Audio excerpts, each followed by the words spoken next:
শিশু নবী কেঁদে বলে ও জননী মা একটু আমায় বলো না আব্বা আমার কেন আসে না আব্বা আমার কেন আসে না তুমি প্রতিদিনই বলছো আমার আব্বা ঘরে আসবে আমায় কোলে নেবে চুমা দেবে কত ভালোবাসবে দিনের পরে দিন চলে যায় আব্বা তো আসে না কলিজা আমার চাইরে ফেটে সহিতে পারি না কলিজা আমার চাইরে ফেটে সহিতে পারি না আব্বা জিনা আসলে আমি ঘরে যাব না মাগো আব্বা জিনা আসলে আমি ঘরে যাব না তুমি যতই ডাকো না আজকে তোমার কোলে উঠব না আজকে তোমার কোলে উঠব না তারপর শুনবেন চিন্তা করি মায়া মিনা কি বলে বোঝাবো আমার এতিম বেটার চোখের পানি কি করে মোছাবো সব ঘটনা মায়া মিনা তার শ্বশুরকে বলেছে শ্বশুরের হুকুমে দাসীকে নিয়ে মদিনার পথে চলেছে যেতে যেতে দেখতে পেল স্বামীর কবরখানা যেতে যেতে দেখতে পেল স্বামীর কবরখানা অঝরে কাঁদে আমি না তার বুক ফাটা কান্না থামে না তার বুক ফাটা কান্না থামে না স্বামীর কবরখানা দেখতে পেয়ে মা আমিনা অঝর নয়নে কাঁদছে আর কি বলছে কবি ছন্দের মাধ্যমে লিখতে শুনুন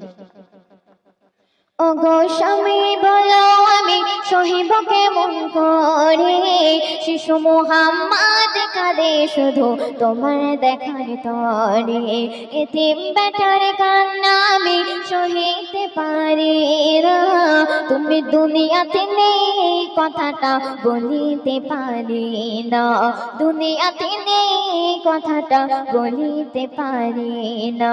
শিশু নবী বুঝে নিল মায়ের বেদনা শিশু নবী বুঝে নিল মায়ের বেদনা মাগোয়ার কেঁদো না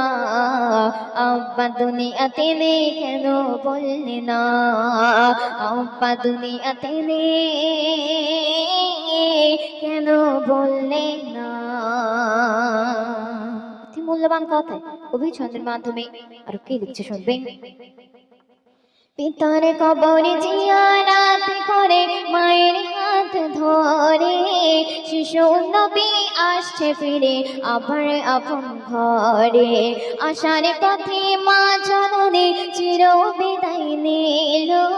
চিরতরের মতো নবী এতিম হয়ে গেল চিরতরের মতো নবী এতিম হয়ে গেল সঙ্গে ছিল উম্মে আইমান তার দেয়নি সান্ত্বনা বাছা আর কাঁদিস না আজ থেকে আমি তোর জননী মা আজ থেকে আমি তোর জননী মা সর্বশেষ কথা আমার শ্রদ্ধেয় লেখিকা হাফিজা খাতুন ছন্দের মাধ্যমে আর কি লিখছে শুনবেন হৃদয় জুড়ে রাখবো তোরে মায়ের মতো করে হৃদয় জুড়ে রাখবো তোরে মায়ের মতো করে তুই ডাকবি আমায় মা বলে আর থাকবি আঁচল ধরে শিশু নবীকে দে বলে কেন আব্বা দেখতে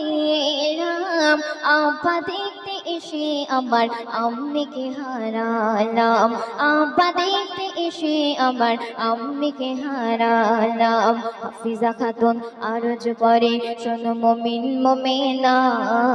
হাফিজা খাতুন আরজ করে শোনো মুমিন মুমিনা নবীজিকে ভুলে যেও না তিনি যে সদা উম্মতের দিওয়ানা তিনি যে সদা तेरे दीवाना।